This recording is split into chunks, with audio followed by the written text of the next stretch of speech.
Kurumzari yengbiriba punamapu ahanumaktada video asi adomda yamna kanaba video information piba video oigani video asi loyu fawa yengbinaba channel asiki market gi miyamda request tawzari amadi video asi yari makai share tobibasu request tawbinabasu request tawzari haijatare mamangda video makak semjagre miyamna thengnabirambe yai thengnadaba yawrabasu channel asida sangbiraga akoigi haira video tu yengbiba tum phangani madudi akoigi PNR number gi koi boarding pass ta akoigi barcode record code print tawraga lakpa tu yan kai hunchek piganu madu section thambiu natraga sigai ke haira su kumna sigai ra hunchek piu haidana amai tawba video kak semba hapa adona thengnabiramani madugi kanaba amsu kanada badu takra matungda hairi ba pot atu paisa tingdana aikoina khoi isage ba barcode semba yabra au khoi isage ba quad code semba yabra haibasi yam chawa wahangni duga miyamna paisa tingdana semba yaba posu oiba khoina miyamna paisa tinga di posu semna de paisa tingda ga semba yaba posu tum yengba mile adubu ena PDP information di miyam ikana na benu ta PDP information ni masina miyam da mang information piba oiroi kana da information ni akoina every product khati mayang bio any aduna support am tlaire support gi kana da maning or mamang da khoi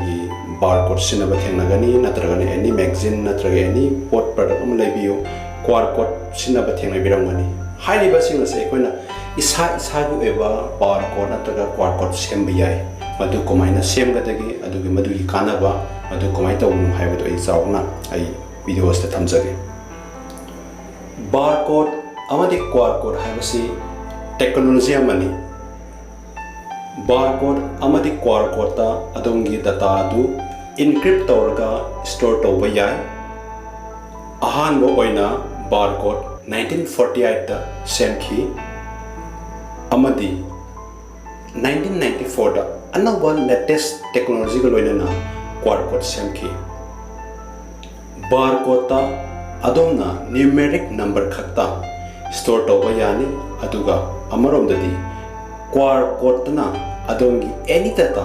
store tawba yai samna hairabda message iwarga store tawba yai mobile number iraga store tawba yai email id store tawba yai adongi company ki website ki URL hapaga store tawba yai adungi wifi passport hapaga store tawsanba yai adungi profile amadi punama adona pama punama adu QR code store tawga thamba yai adungi Facebook profile adu QR code store tawga thamba yai semba yai adungi Instagram QR code semba yai adungi Twitter WhatsApp group QR code semba yai adungi wifi password phawa haiba QR code send thambe adona kanauna adungi wifi gi passport hang matamna aduna pinning da batarga jo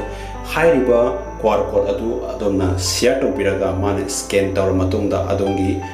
password haidok traga jo adungi wifi to mane connect to ngamani kanaba mayam lai adona visiting card ta QR code semaga thambe aduna sari product to da hairiba barcode adar QR code adu lai na semaga print to boy masi kanaba sing atu lai komaina semadabno komaina tabadabno haibadu ai video da usarke miyeng taminase adona tawbigatabasi ahanbada akoigi play store da sambi batai ahanbada play store sambi gani play store sangam kanda akoina makhari ilsi yeng bibi ai QR code amadi generator and scanner haiba sigumba akoigi apps thibi gani ahanbada QR code adagi akoigi generator and scanner ko ayusi install tawra lairabani adu sigum baga chamana similar oiba manaba mayam am fangani masina yam kana bani masi adom install to biba yai maramdi adom any product item am lai matamda product gi nakanda haiba QR code atar barcode atugi print tawba thenagani madu scan tawraga manunda pideba information du karino haina koina yengba yagani adom na jodongi WhatsApp group ki QR code semba yai Facebook account ki Twitter ki Instagram ki lairiba company ki website ki profile adongi data loi store to thambe haiba QR code masi paisa ting na semba ya potu aina myamda haizabani myam taksabani masina information na sina adongi kan masu soi dan oigani haina thajaba lai channel sigi mai te degi sumaina haiba post ye koina install to berni install to matungda ai user ke sida leire sida thore profile haiba leire aduna profile sending the same berni business profile sending same berni contact number sending same berni aduna message inning same berni aduna text tawning text ibira same berni mail thaning mail to entry to same berni aduna website entry to thamning same company profile sending same berni samna haiba da message inning aduna samna haiba number ma number 96 5404938 hairo 32 hairo say da kona message ira seba domne inning is hello say samna haiba hello nangdo hayeng lako ira seba ko hayeng lao ira seba si hayeng lao ira ne sei na kumai to mi to pa de yengani nga ka di tha du ne yengani da tha ro adu ga ma se koina hidden secrecy samna privacy ama su ko e ba si di post da e koina ma si khangani nga dis mai thana ba ya message pau da si generate to ba kha da generate ira se generate ibirani generate e ka na ma si thola ne su mai na quad ko se thola ka anda adom ka da watai share to ra ne ba thaning e be himana ba da natra himana be du da natra ga adongi girlfriend da adongi nupita or adongi nupata ko hai post share to kanda hai post ma ngon phangrani mana matu ki potu scan to ga mobile ki scan to yeng matam da nano ki hai ba hello hayeng la o na hai potu ma thogla khrani ba ngon da sini ada to mi ne si kai no khang da mi je pa roi thuni kai ni si bo na nu khang da lai thuni to khang mi ne de man scan to zarani scan to kan hai potu si phangani ba sumaina to na share to bi da ni ko whatsapp da any mail da any jaga on da share to bi sumai tawi ada business profile sending e sumaina adongi business profile do business naming any type any timing any mobile number phone number fax number email id website address loi hapaga generate to biba aduga adongi pot adu set to thambiro yare adugi any nangi business card namge su yare any twitter facebook account ma am so to ge su hai pot adu sima adagi contact number ira thamgi ko si contact number set to ga mi mon da thage su yare ida bida dum hai post dum send to giba irani generate to bin hai pot pa qr code to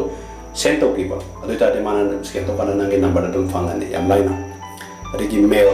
sina kai email id in subject any adu iningi pot to irani adu thai matam da hai mi tu phangani mangon da share to matam da hai pot mana pasarani pose samai to na hai ba website company profile simayam da koina same ga generate to birani adu ga adongi kaino number da hojiki product ki adon puthoy product to gi maning da site da haiba barcode ki card number thengarangani adugi pot amaina koina nambi ba sembi ba yai sumai ta dana qr code amadi barcode semba gi mawong si aina taksabani adonna haiba ebasi adum hoi kana da fangani any kaino da hoi play store da adu sizna biraga haipod asi adonna download to bio download to ga haipod asi adonna sembi mong da sembi be yani haibu yana taksabani amade video si adonna pamba or pamda ba haibu de tongi wakhlon da laini adu aina pamjabadi information am sumai le have taksabani adu information asi adonna kana bu social organic khali aduna haiba channel asina thagali information kudima pambo pamdo da adona depend oigi tawbata bu simak sistemai tawbe ya setting da nei koina bar code amade code ko semba ya have taksabani damuramda yengbi da khoi punamu pu amuka hanna thagatsari